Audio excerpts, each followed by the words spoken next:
What if the worst insult in the galaxy turned into humanity's greatest weapon? And what if the ones who sent it never saw it coming? Before we go any further, hit that like button right now, because trust me, by the end of this video you're going to want to watch it again. Subscribe so you don't miss what happens next, and share this with someone who loves a good underdog story, because this one is about to get very, very satisfying. It started on an ordinary morning. No sirens, no emergency broadcasts, no fleets blotting out the stars, just a single ship sliding quietly into the edge of the solar system like it had nowhere better to be.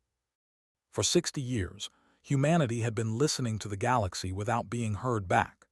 Every radio telescope, every deep space array, every research station scattered across the solar system had spent decades soaking up faint signals from civilizations that didn't know Earth existed, or didn't care. Slowly, painstakingly, linguists and codebreakers had pieced together fragments of a shared trade language used across dozens of species. It was the closest thing humanity had to a galactic phrasebook, and it was about to get its first real test. The ship that appeared at the edge of the system was enormous. 3.8 kilometers of dark hull, longer than most cities, broadcasting a short identification burst in that same trade language. It wasn't aggressive. It wasn't even particularly fast. It simply began drifting toward Earth at a leisurely, unbothered pace, the kind of pace that suggested whoever sent it wasn't worried about anything humanity might do in response. The translation came through within hours. A team at the newly formed Office of Interstellar Relations worked through the burst, checked it twice, and then sat in silence for a long moment before passing it up the chain. The message read, roughly, surplus military asset, status, decommissioned, disposition, transferred to recipient species as a developmental gift, recipient classification, pre-contact. Secretary General Adiz Mensa read the translation at her desk in Lagos. She read it again. Then she set the tablet down, looked out at the skyline and said quietly, "They're giving us their trash." The ship belonged to a species called the Kavth, a civilization that had been expanding across this part of the galaxy for longer than human recorded history. The vessel itself was a hollow-class dreadnought, a design that had been the backbone of Kavth military power roughly 180 years earlier. Since then, the Kavth had cycled through 11 newer warship generations. By their standards, the hollow class wasn't just outdated. It was an embarrassment, the kind of hardware you'd find gathering dust in a scrapyard orbiting some forgotten outpost. By human standards, it was the single most advanced object ever to enter Earth's orbit. That contrast was the entire point. The Kavth knew exactly what they were doing, sending an obsolete warship to a species that had never built anything bigger than a research station wasn't generosity. It was theater. It was a way of saying, here is what we don't even bother using anymore, and it still makes everything you have look like a toy. The ship entered orbit on a calm afternoon, and a second transmission followed almost immediately, this one written in the flat, procedural tone of someone filling out a form. It explained that the vessel had been fully stripped of all sensitive systems prior to transfer, that the gift came with no diplomatic obligations, no protections, and no guarantee of future contact, and that the Kavth hoped Earth would find the vessel, quote, instructive. The hull itself made the message unmistakable. Running along the entire length of the ship were broad pale stripes, painted in a pattern that the linguists quickly identified as standard Kavth salvage markings. In Kavth visual language, those stripes meant exactly one thing: non-functional, intended for scrap, handle accordingly. It was the galactic equivalent of slapping a broken, free to a good home sign on an old refrigerator and leaving it on someone's curb. A single Kavth representative made personal contact to accompany the gift. His name, as best human linguists could render it, was Scarn Vale, a mid-level cultural attaché whose job was specifically handling what Kavth bureaucracy classified as early-stage species relations. He appeared on screen with pale, shifting skin, and an expression that human observers immediately recognized, because it was universal. It was the look of someone trying very hard not to smile at a joke, only they understood. He spoke in clean, unaccented English. Of course he did. The Korathi had been listening to Earth's broadcasts for decades, the same way Earth had been listening to theirs, except they'd had far more time and far better tools. "We hope this vessel proves useful," he said, in a tone so polite it almost hurt. Perhaps, given enough time, your people will come to understand what it represents." Then the channel closed, and Scarn Vale was gone. That recording was played in full at an emergency session of the United Earth Council a few hours later. When it ended, the chamber went completely silent. 11 seconds of silence, according to the transcripts. 11 seconds that, looking back, may have been the most important 11 seconds in human history. Because at the 12-second mark, a woman near the back of the room spoke up. Her name was Dr. Myra Solenko, head of the Division of Applied Xenotechnology, 46 years old, an engineer who had spent 2 decades trying to reverse engineer alien technology from nothing but intercepted signals and theoretical guesswork. She had never had a single piece of actual alien hardware to study. Not one bolt, not one wire. She said, "I want to go on board." Secretary General Mensah looked at her. "They stripped it," Mensah said carefully. "They told us themselves. Sensitive systems removed." Solenko smiled. It wasn't a warm smile. It was the smile of someone who's just been told a locked door is empty and who happens to know how locks work. "They strip what they consider sensitive," she said. "I'm interested in everything else." She paused, glancing at the screen where the massive striped hull still hung in orbit, marked for scrap, dismissed before it had even properly arrived. "Mr. Vale said we might understand what we're looking at in a few generations." She looked back at the room. "Give me 18 months. I'd like to prove him wrong." The first team suited up before sunrise a few weeks later, gathering at a small docking platform that had been hastily extended toward the alien hull. The airlock waiting for them was massive, built for Korathi bodies, which meant it towered nearly 3 meters over the tallest human and was wide enough to drive a small vehicle through. Solenko led the team herself. She'd handpicked 43 people, and there wasn't a single politician or military observer among them.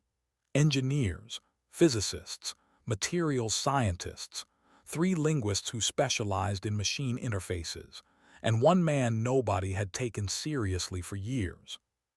His name was Dr. Felix Aronov, a metallurgist who, a decade earlier, had published a paper arguing that the alloy compositions glimpsed in old Korathi sensor data implied a manufacturing process that shouldn't be physically possible with known science. The paper had been quietly ridiculed. Aronov had spent the years since teaching undergraduate classes and writing grant proposals nobody funded. Solenko found his name on the 7th page of a database search for materials specialists. She called him at 2 in the morning. He picked up on the first ring. "Pack a bag," she said. "We're about to find out if you were right." He was on a transport within 4 hours. The airlock opened on its own, no resistance at all. It had been left deliberately unsealed, one more small humiliation, as if the Korathi were saying, "We didn't even think you were worth locking out." The team stepped through into a corridor that swallowed their flashlight beams whole. The lighting that remained was dim and violet, calibrated for Korathi eyes rather than human ones, which meant everything sat just at the edge of visibility. The corridors themselves were enormous, wide enough to land a small aircraft in, with no sharp angles anywhere. Every wall curved gently into the next, giving the whole space the feel of walking through the inside of something that had once been alive. The walls weren't metal, not in any way humans understood metal. When Aronov ran his analysis scanner over the first section of wall, he stopped walking entirely. "This is it," he said quietly. Solenko stepped beside him. "The alloy from your paper." "Yes." He ran the scanner again, slower this time. Look at this lattice structure. It's not random, it's organized. The crystal structure is aligned deliberately on every axis. He looked up at her and his hands were shaking slightly. This isn't cast, it isn't forged, it's grown. Grown inside some kind of magnetic field under conditions we don't even have words for yet. He took a breath.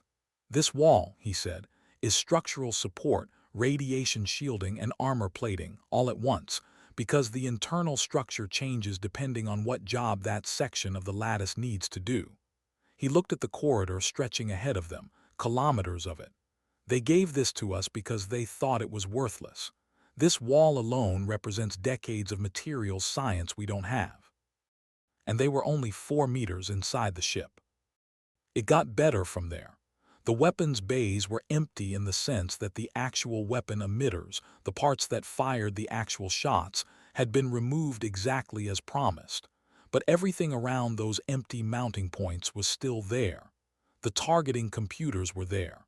The sensor arrays that fed them were there.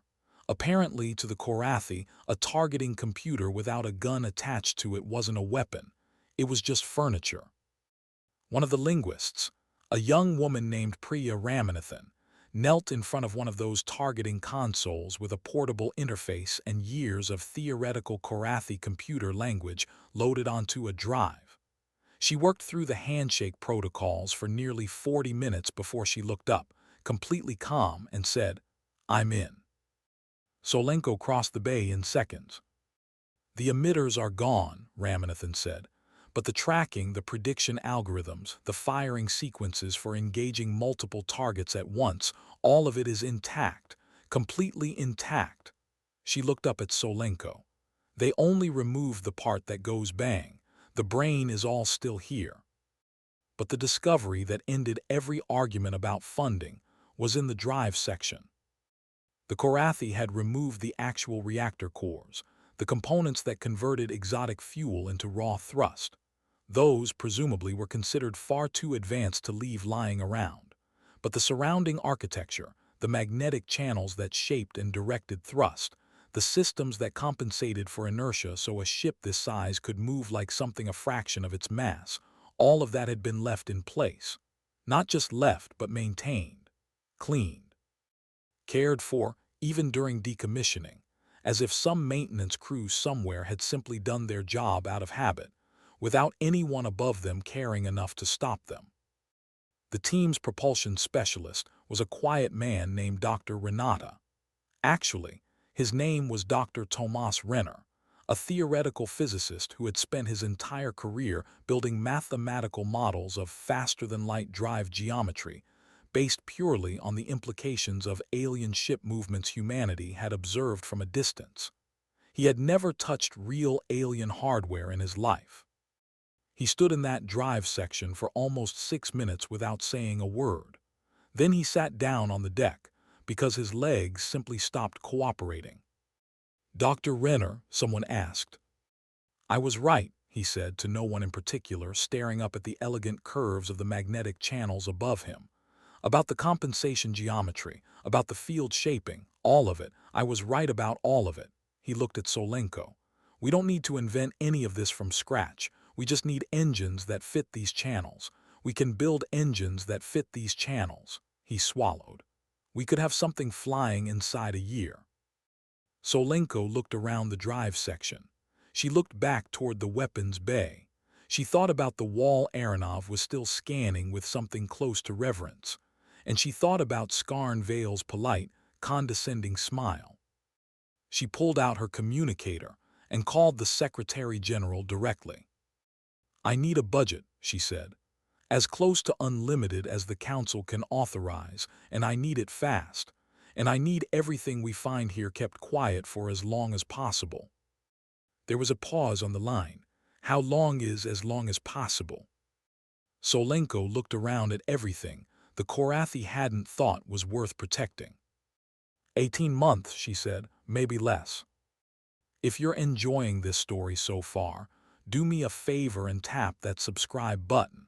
Think of it as your way of joining the crew on this ship, because we're just getting started, and trust me, it's about to get a whole lot more interesting.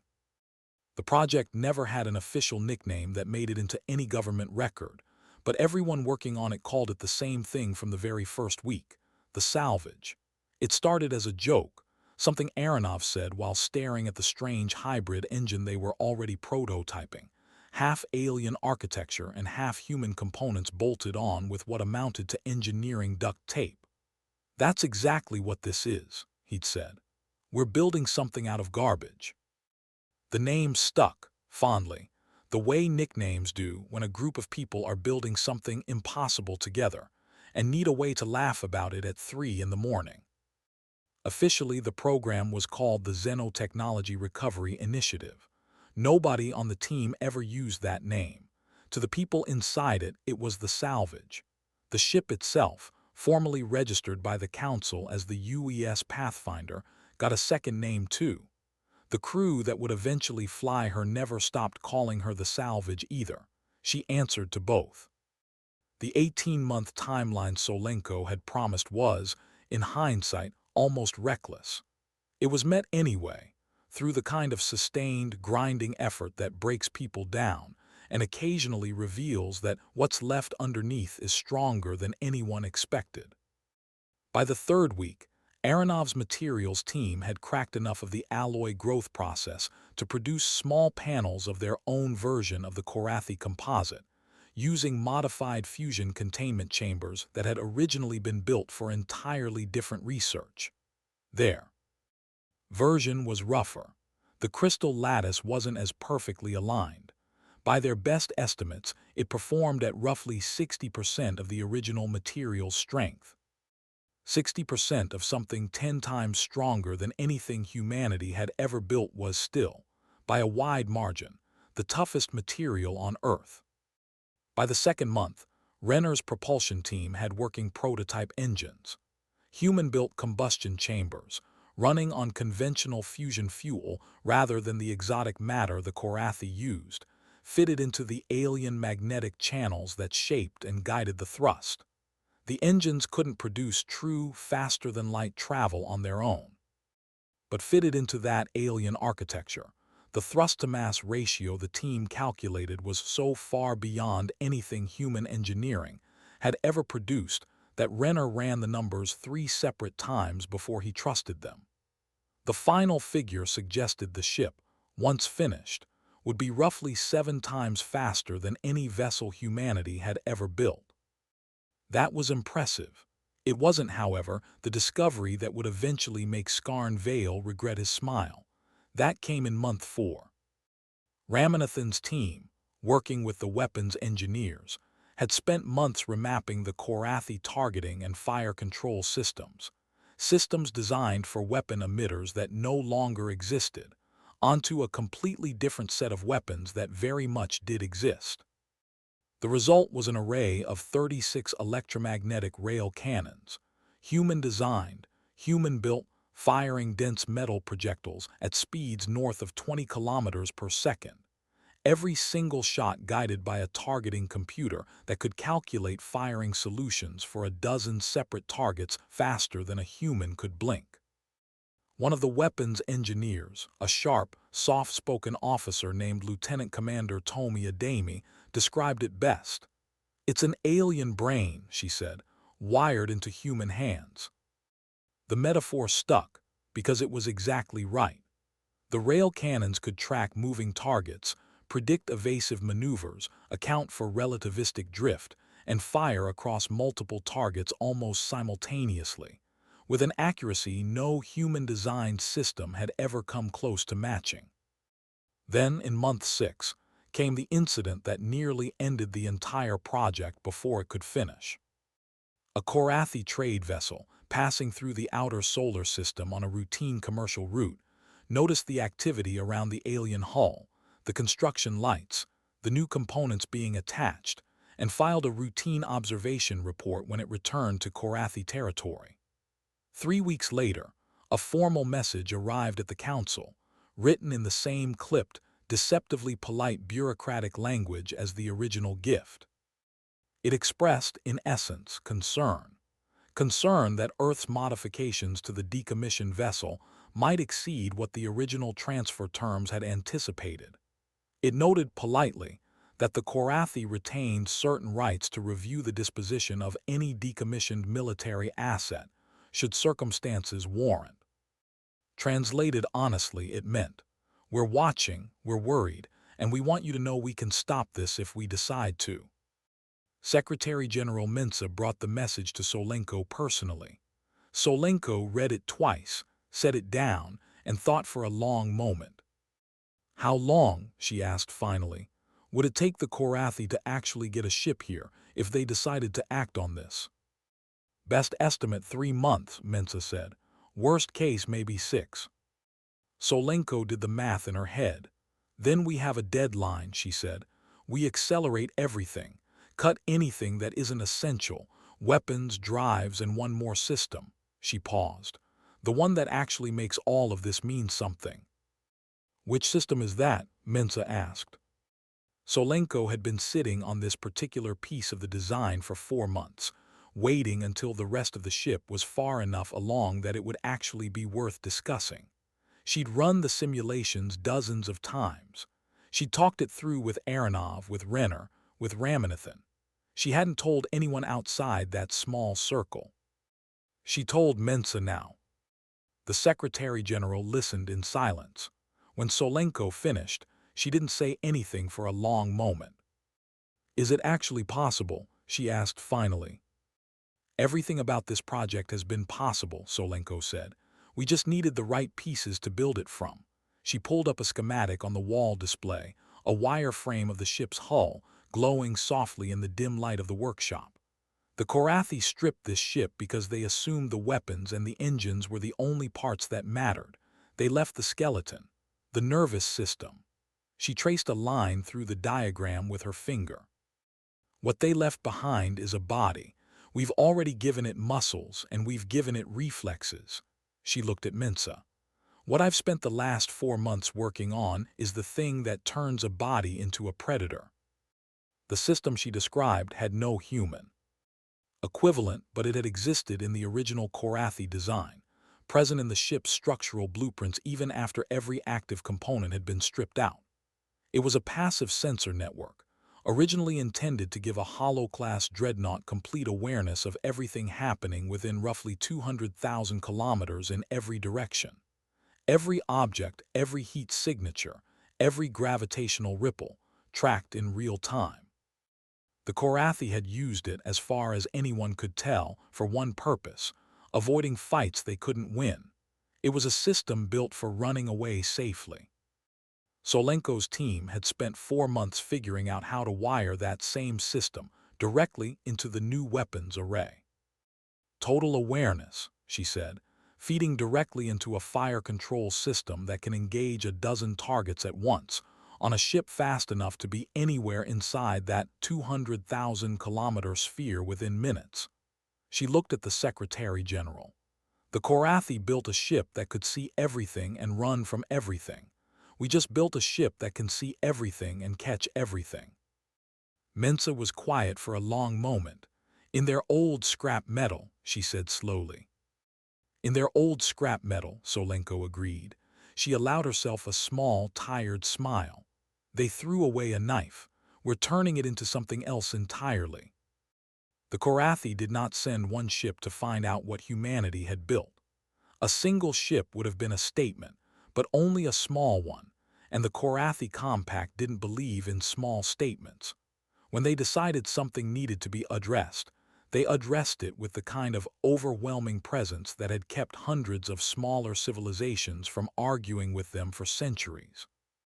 They sent 6 current-generation Korathi warships entered the solar system roughly 14 months after the original gift had arrived, broadcasting a single message on every frequency, written, deliberately, to be translated quickly and understood instantly.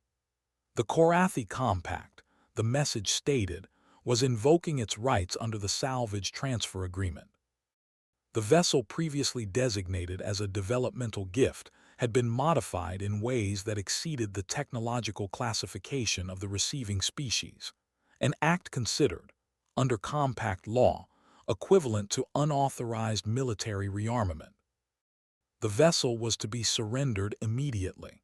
Failure to comply within 48 hours would be treated as an act of aggression, and the compact fleet would disable and reclaim the vessel by force. 6 ships.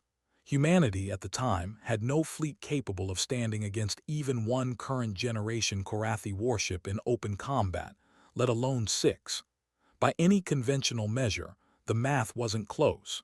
6 Kavth ships represented, conservatively, more raw combat power than humanity's entire existing space defense force, combined, several times over.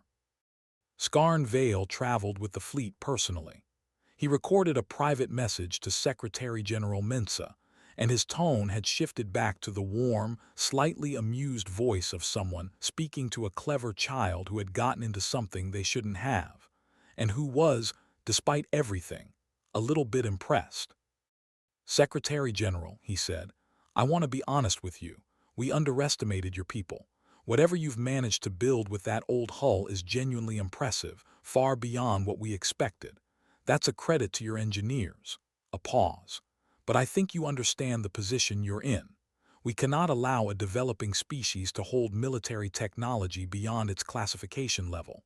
Return the vessel, and this entire matter ends peacefully. You have my word that there will be no further consequences." It was, by every measure, a very convincing message.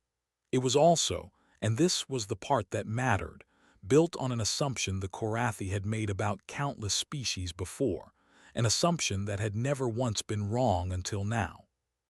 They assumed humanity was afraid. Secretary-General Mensa's response was recorded from her office, and within days it had been replayed more times than almost any broadcast in human history. She stood with the live feed of 6 Kavth warships glowing on the wall behind her, and her voice didn't waver at all. "Mr. Vale," she said, "thank you for your concern. We'd like to point out a few things. First, the original transfer agreement placed no restrictions on modification of the vessel. Second, the clause you're invoking applies specifically to technology provided by the compact, which ours was not. Every system aboard that ship was designed and built by human engineers." She paused. "Third, and most importantly, that ship is ours. We will not be returning her." She closed the channel. Scarn Vale's reply arrived 11 minutes later. The warmth in his voice was completely gone. "You have 47 hours and 52 minutes, was all it said. Aboard the salvage, holding position in high or bit above Earth, Dr. Myra Solenko was not in the command center when the deadline began ticking down. She was in the engineering bay, running final calibration checks on the spatial awareness array, when Captain Daniel Voss found her. Voss was 55, the most experienced combat commander in the entire United Earth Fleet, a man whose face had been broken and reset enough times that he'd stopped being precious about its symmetry. He'd been given command of the salvage 6 weeks earlier, when Solenko had finally declared the ship ready for a crew. In those 6 weeks, he had learned every system on board personally, until he understood the ship almost as well as the people who'd built her. 47 hours, he said. "I know," Solenko said, without looking up from her console. "The council is debating. Some of them want to comply." "I know that too." He waited until she looked up at him. "Are we ready?" She had run combat simulations against reconstructed Kavth ship specifications more than 200 times over the past 4 months, making each one harder than the last, assuming the worst possible response from the enemy at every decision point. Out of those 200 and some simulations, the salvage had won the overwhelming majority. The handful of losses had taught her things, and she'd fixed most of what those losses revealed. A few uncertainties remained, things she couldn't fully account for without better data on Kavth capabilities. 6 ships is more than I planned for, she admitted. I built around a worst case of 4. 6 changes the geometry of everything. Can we win?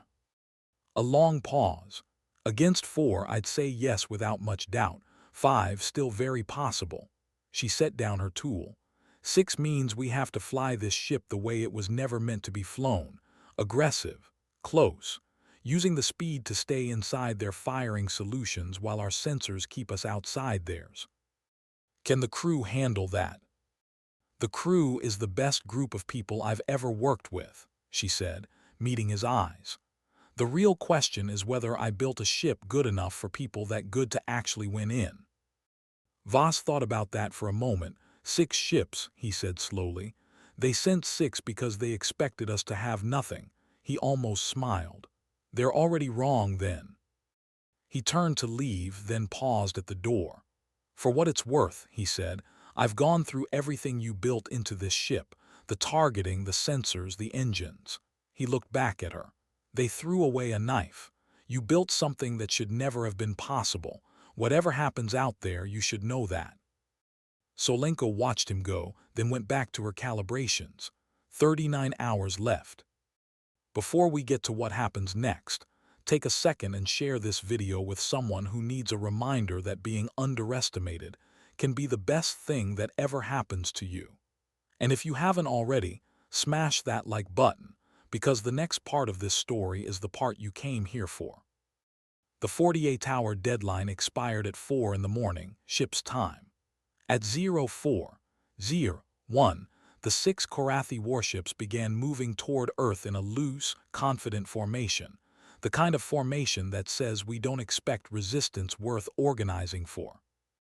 At 04:03, the salvage moved to meet them.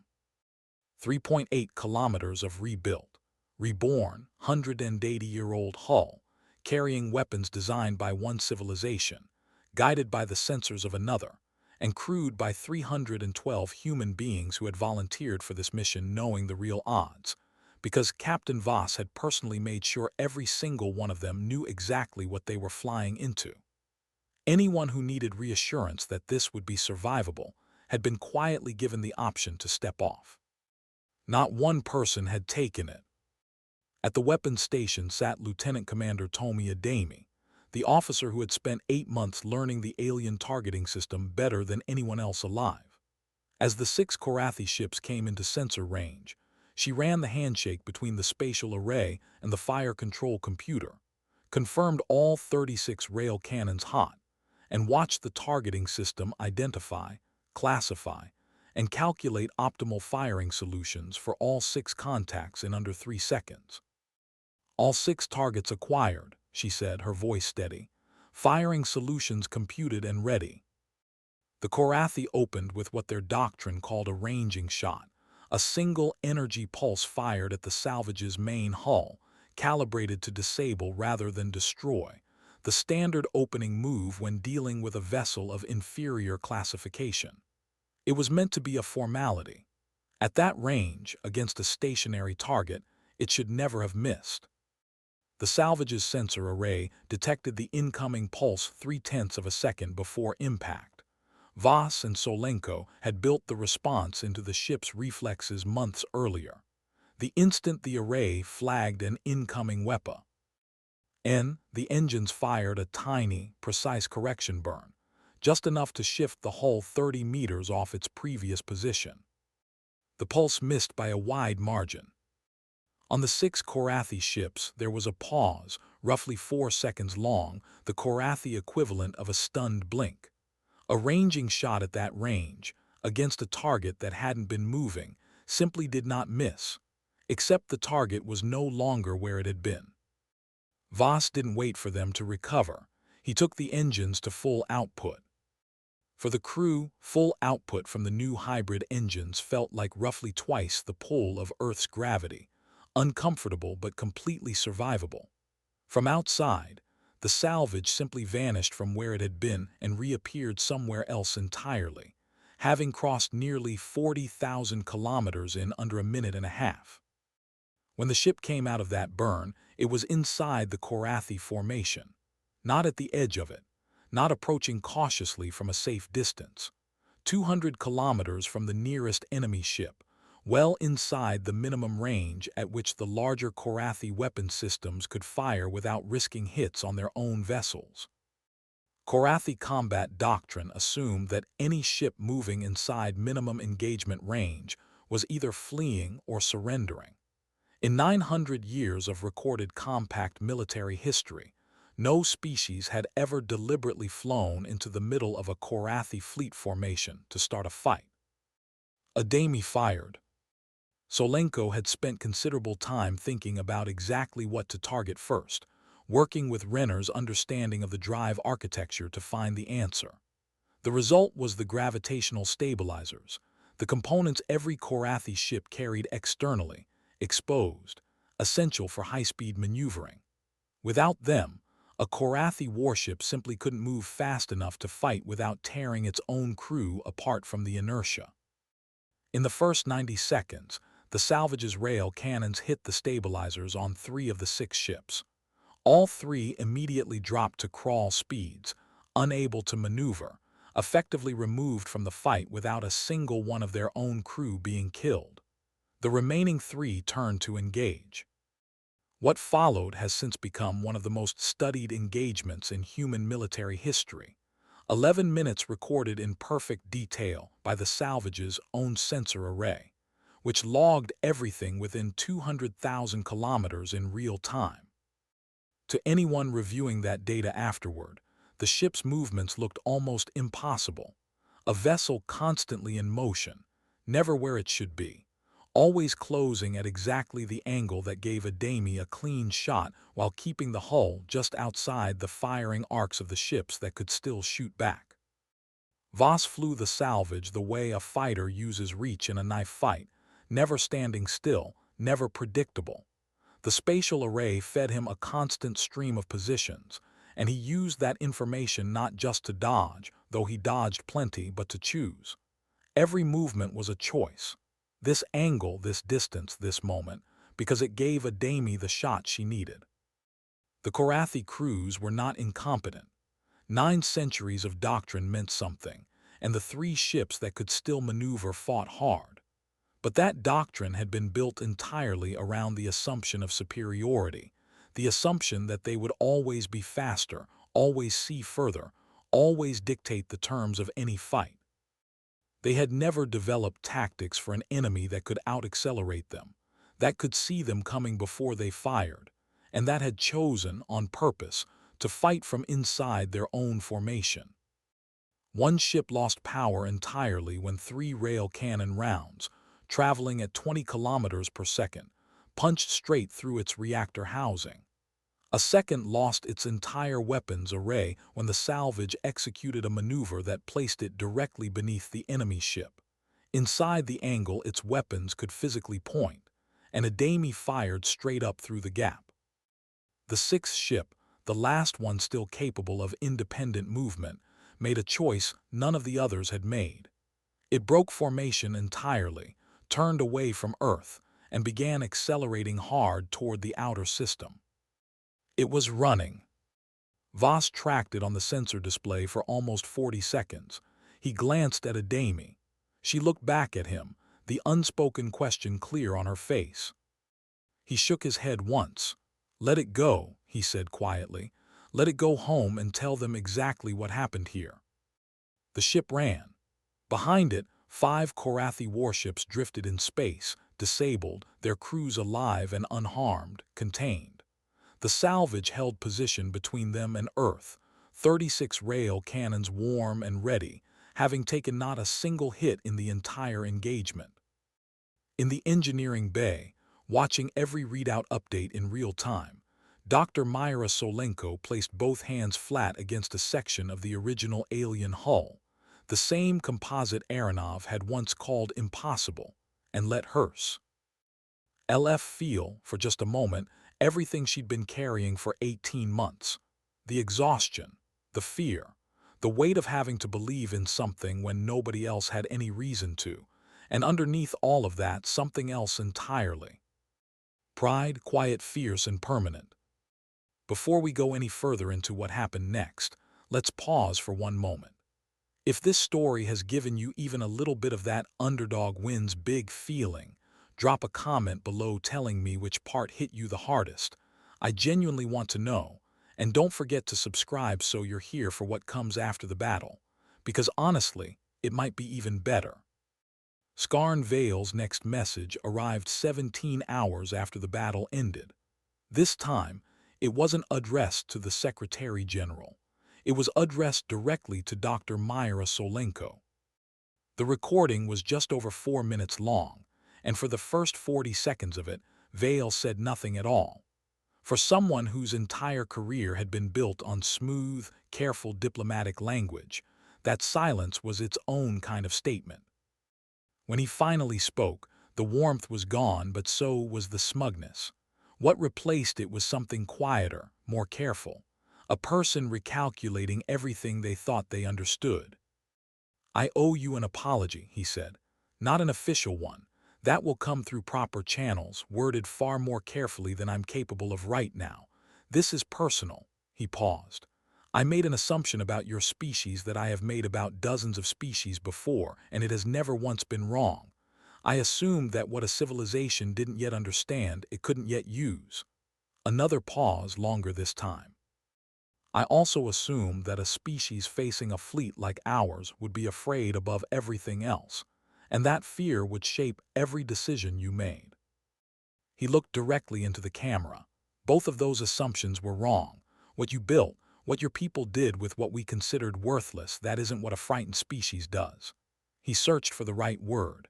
"I think in your language the closest word is fearless. Maybe audacious is closer. I'm still not sure. Either way, I was wrong, and I wanted you to hear that from me directly before the official version arrives." The official version arrived 3 days later, a lengthy formal document from the Kavth Compact that acknowledged, with the careful, almost pained precision of an institution that wasn't used to being incorrect, that the modifications to the vessel fell within the legal boundaries of the original transfer, that the engagement had been a justified response to an explicit threat, and that the compact was prepared to open formal discussions regarding humanity's classification status. A reclassification, from pre-contact developing species to a tier that translated roughly as emerging civilization with recognized standing. It was, in compact terms, one tier below full membership in galactic affairs. Humanity had jumped 3 classification tiers in under 2 years. Secretary General Mensah read the full document, then called Solenko directly. "They want to reclassify us," she said, "and they want their ships back." "The ships are fine," Solenko said.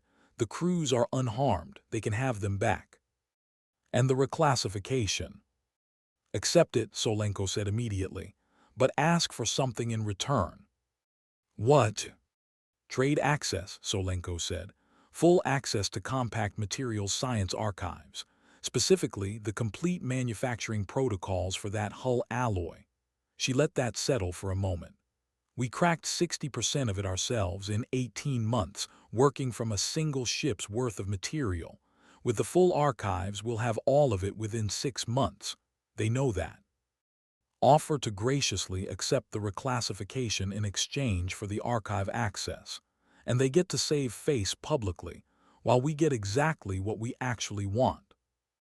There was a long pause on the line. "You've already been thinking about the next 18 months, haven't you?" "I've been thinking about the next 18 months since about month 2 of the first 18 months, Solenko said. The compact accepted the trade. A few weeks later, the ship was formally recommissioned in a ceremony broadcast to billions of people across Earth. The old Kavth salvage stripes, the pale bands that had once marked the hull as scrap, had been painted over completely. Solenko had done it herself, with a brush, in the days after the battle, and she later said it was one of the most satisfying things she had ever done in her life. In their place was the deep blue and gold of the United Earth Fleet, and beneath the registry number, in letters large enough to be read from a following ship, was painted a single line, "Built by human hands, from what others threw away."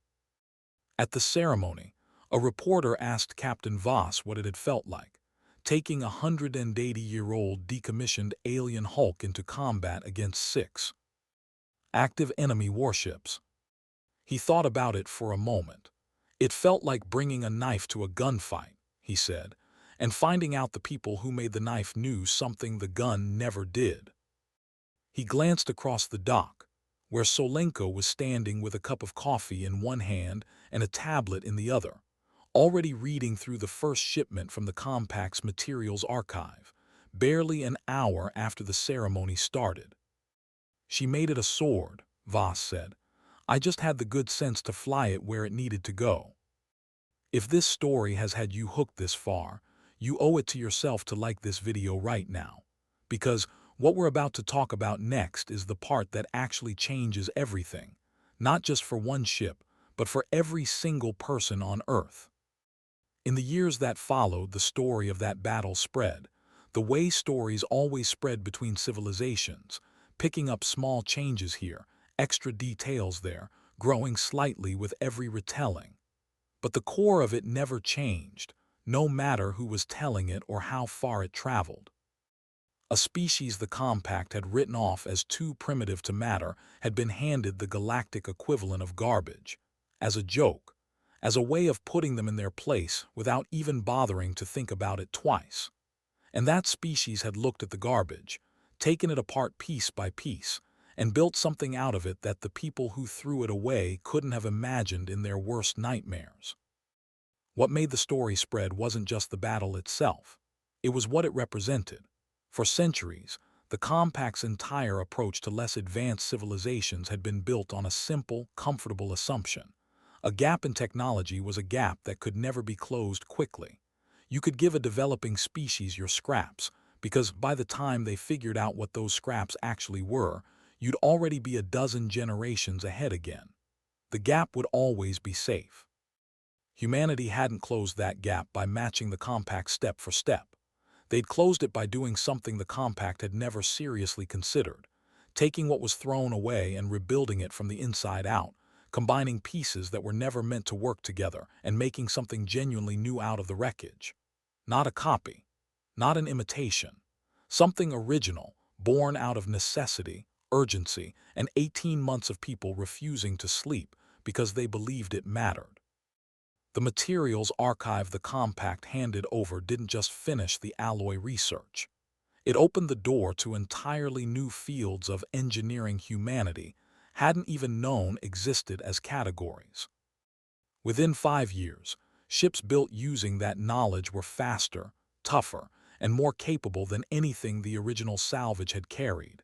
And the salvage herself was eventually retired from frontline duty, not because she'd failed, but because humanity had simply outgrown her, the same way a person outgrows the first big thing they ever built with their own hands.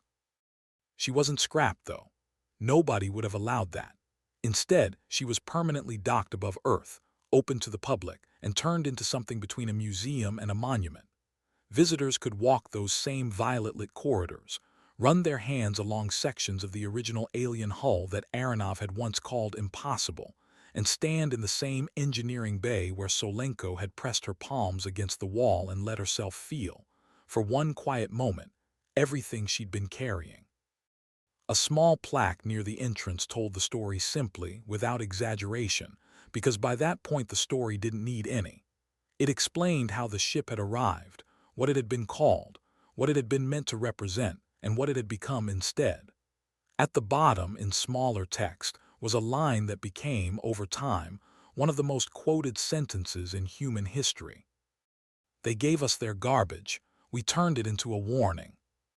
What's remarkable, looking back, isn't really the battle, even though the battle is the part everyone remembers first. It's the 18 months before it. It's a team of people nobody had given a real chance to, working without sleep, without certainty, without any guarantee that any of it would matter, because one woman looked at an insult floating in orbit and refused to accept what it was supposed to mean. The Compact sent that ship to teach humanity a lesson about its place in the galaxy. They succeeded, just not in the way they intended. The lesson humanity learned wasn't about how small they were compared to everyone else out there. It was about how much could be built from the things other people decide aren't worth keeping, if you're willing to look closer than anyone expects you to. Every civilization, at some point, gets handed something it didn't ask for and didn't want, something other people have already decided is worthless. The real story was never about the ship at all. It was about what happens when someone refuses to accept that label and decides to find out for themselves what's actually underneath it. And somewhere out there, in systems humanity hadn't even reached yet, that story kept traveling, picking up new details with every retelling, but always keeping the same ending. The ending where the thing that was thrown away became the thing that could never be ignored again. If this story moved you even a little, make sure you're subscribed, because there are so many more stories like this one waiting. Stories about people who were underestimated and decided to prove everyone wrong. Drop a like, leave a comment with your favorite part, and share this with someone who needs a reminder today that sometimes the things people throw away are exactly the things that turn out to matter most.